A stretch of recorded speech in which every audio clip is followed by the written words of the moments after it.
आमंत्रित करता हूं माननीय केंद्रीय गृह एवं सहकारिता मंत्री श्री अमित शाह जी को उद्बोधन के लिए।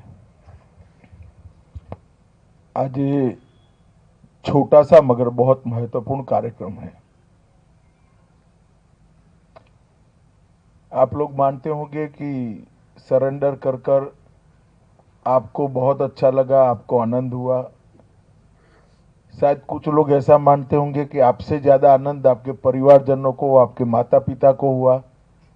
मगर मैं एक बात बताता हूं, आज आपके साथ बैठकर सबसे ज्यादा आनंद किसी को हुआ है तो मुझे हुआ है और मन में संतोष की भावना है। 2019 में मोदी जी ने मुझे इस देश का गृह मंत्री बनने का मौका दिया। उस वक्त कश्मीर, उत्तर पूर्व नॉर्थ ईस्ट और हमारा नक्सलवादी क्षेत्र, ये तीनों जगह पे हमारे ही युवा हथियार लेकर अपना जीवन भी बर्बाद करते थे, हिंसा भी करते थे और पूरे क्षेत्र को विकास से दूर रखते थे। उस वक्त हमने तय किया था कि जो हथियार छोड़ना चाहता है उसको हथियार छोड़ने का मौका दिया जाए। 19 से 24 तक अब तक सिर्फ नॉर्थ ईस्ट में अब तक 9,000 लोग हथियार छोड़कर सरेंडर हुए हैं। 9,000 लोग। आप कल्पना कर सकते हैं कितना बड़ा देश के विकास में कितने युवा, आज बोडोलैंड के युवा यहां बैठे हैं। आज कोई कोऑपरेटिव कर रहा है, कोई डेयरी कर रहा है, कोई नौकरी कर रहा है।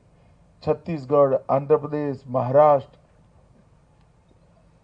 इसी प्रकार से नक्सल प्रभावित क्षेत्र में भी ढेर सारे युवाओं ने सरेंडर किया है। और अब भारत सरकार सरेंडर युवाओं का और सरेंडर लोगों के जीवन के कल्याण के लिए और इसके साथ साथ जो नक्सलवाद या हिंसा से पीड़ित लोग थे, किसी का पैर उड़ गया, किसी का हाथ कट गया, किसी की आंख चली गई, कोई मर ही गया, उनके कल्याण की समग्रता से योजना भी बना रही है। 15,000 मकान भारत सरकार अपने खर्चे से ये नक्सल प्रभावित क्षेत्र में बना रहा है। और मेरे पास सहकारिता मंत्रालय भी है। एनडीडीबी को मैंने जिम्मेदारी दी है कि सारे नक्सल प्रभावित क्षेत्र जो नक्सल से मुक्त भी हो गए हैं, वहां पर हर परिवार को एक गाय या भैंस देकर डेयरी कोऑपरेटिव बनाने की हम शुरुआत करेंगे, जिसमें कम से कम 15 से 20 हजार का इनकम एक महीने का होगा। इस प्रकार का पूरा हम यंत्रणा बना रहे हैं। छत्तीसगढ़ में सरकार बदली, भाजपा की सरकार आई, तुरंत ही हमने मीटिंग कर कर नक्सल मुक्त छत्तीसगढ़ का संकल्प किया था। और मुझे आनंद है कि एक साल में हमें काफी कुछ कर लिया है। परंतु मारना रास्ता नहीं है। जो लोग हाथ में हथियार पकड़े उनको मेन स्ट्रीम में, मुख्य धारा में वापस लाना है।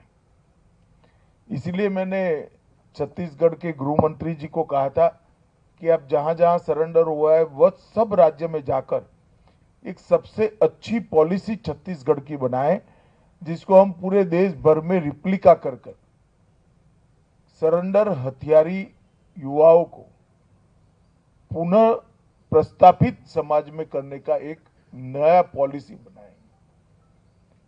और कुछ ही दिनों में पॉलिसी भी अच्छे तरीके से तैयार होकर सभी राज्यों को हम भेजेंगे। और इसके आधार पर भले 10 साल पहले समर्पण किया है, उसके जीवन को संवारने के लिए, इसके परिवार को मजबूत करने के लिए, आर्थिक रूप से उसको मजबूत करने के लिए भारत सरकार काम करेगी। मेरा आप सभी से अपील है कि अभी भी जो लोग हथियार लेकर नक्सलियों का साथ दे रहे हैं उनको समझाइए। संपर्क है तो संदेश भेजिए। कि मेन स्ट्रीम में आ जाइए, सरेंडर करिए। आज मैंने बस्तर ओलंपिक में टोटल 1.5 लाख बच्चे खेल खेले हैं। 3,000 बच्चों को मैंने मेरे सामने देखा है। ये होनहार बच्चे भारत का भविष्य है। और मैं आज बड़े भाव के साथ, बड़ी संवेदना के साथ बोलकर आया हूं कि 2036 में कम से कम ओलंपिक का एक मेडल मेरे बस्तर की बच्ची जीत कर आए, ऐसी संरचना हम करेंगे। और मुझे विश्वास है कि 2036 ओलंपिक में कोई ना कोई मेडल जरूर जीतेंगे, क्योंकि हम सिर्फ ओलंपिक यहां नहीं लाना चाहते। ओलंपिक लाने के लिए तो बहुत प्रयास कर ही रहे, आएगा भी, होगा भी, परंतु इसके साथ साथ 2025 से लेकर 36 तक मेडल ला पाए ऐसे खिलाड़ी बनाने की प्रक्रिया भी अभी से शुरू करिए। परसों ही मेरे घर पर मैंने मीटिंग करी। हम 35,000 से ज्यादा खिलाड़ियों को ये यात्रा में जोड़ रहे हैं और उसमें से मेडल लेने वाले खिलाड़ी बाहर निकालने हैं।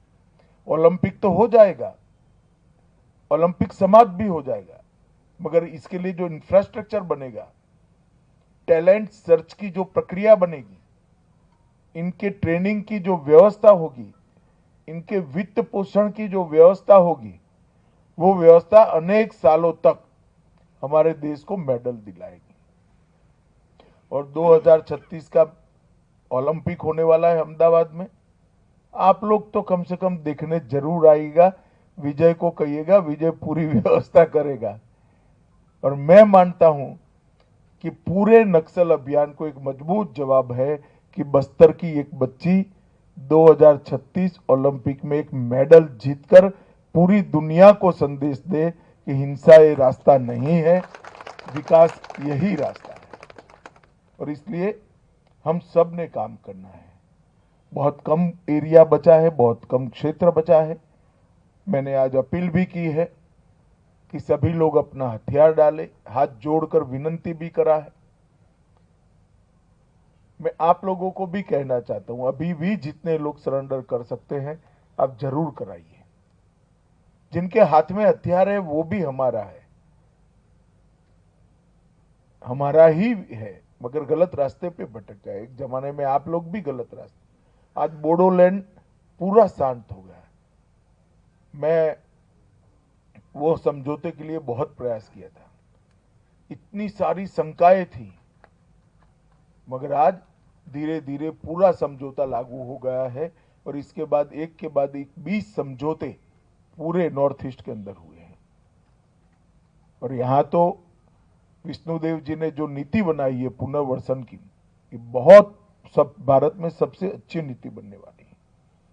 15,000 मकान मैंने प्रधानमंत्री जी को रिक्वेस्ट किया, 1 सेकंड की देर करे बगैर उन्होंने मौखिक ऑर्डर कर दिया और 3 दिन में अप्रूवल आ गई। ये छोटी चीज नहीं है। और मुख्यमंत्री जी ने इसके 1 ही महीने के अंदर इसके लिए जमीन देना, ये करना, बाकी सारी व्यवस्थाएं कलेक्टर तहसीलदार को कहकर करने की शुरुआत कर दी। हम स्कूल चाहते हैं, दवाखाने चाहते हैं, हॉस्पिटल चाहते हैं, सबको मुफ्त अनाज मिले वो चाहते हैं, सबके घर में बिजली हो, शौचालय हो, पीने का पानी हो, 5 लाख तक का गरीब आदिवासियों का इलाज मुफ्त हो जाए, ऐसी व्यवस्था करिए। इस सारी चीजों को आपके गांव तक पहुंचाने की जिम्मेदारी छत्तीसगढ़ सरकार की है। और आप भरोसा करिए, भारत सरकार की जितनी भी योजनाएं हैं, इसके सबसे पहली प्रायोरिटी मेरा बस्तर है और इसमें हर व्यक्ति को ये फायदा हमें पहुंचाना है। आप लोग अलग अलग राज्यों से, सुदूर बोडोलैंड से भी आए हैं, हथियार छोड़े हैं। भारत सरकार पर, भारत की जनता पर, नरेंद्र मोदी जी पर आपने विश्वास किया है। मैं आपको विश्वास दिलाता हूं कि आपने जो भरोसा किया है वो टूटेगा नहीं। आपका पुनर्वसन निश्चित होगा और आपको देखकर कई युवा ये रास्ते पर हथियार छोड़कर आएंगे और अपने जीवन को संवारेंगे। फिर से एक बार आप सभी को मैं बहुत बहुत बधाई देना चाहता हूं।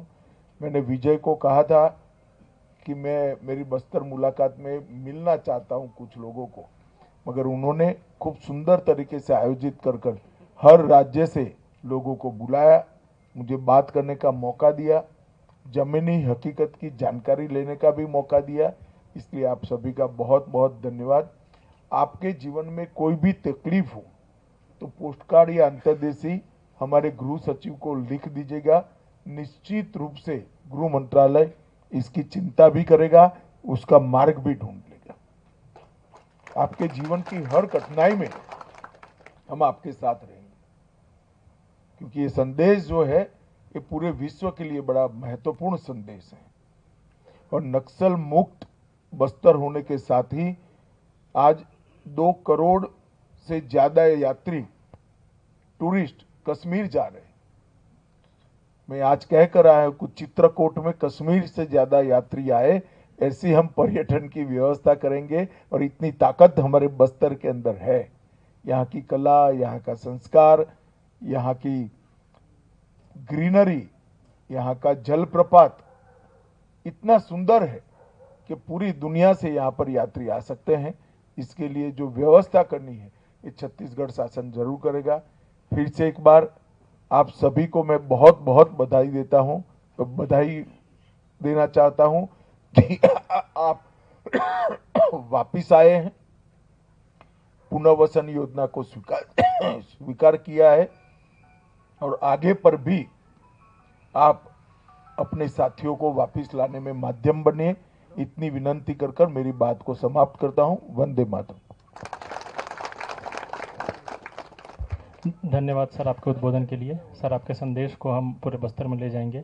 3 महत्वपूर्ण संदेश कि नक्सलियों के लिए पुनर्वास और आत्मसमर्पण ही सबसे बेहतर रास्ता है। पूरे बस्तर और यहाँ के आदिवासियों के लिए विकास ही सबसे बेहतर रास्ता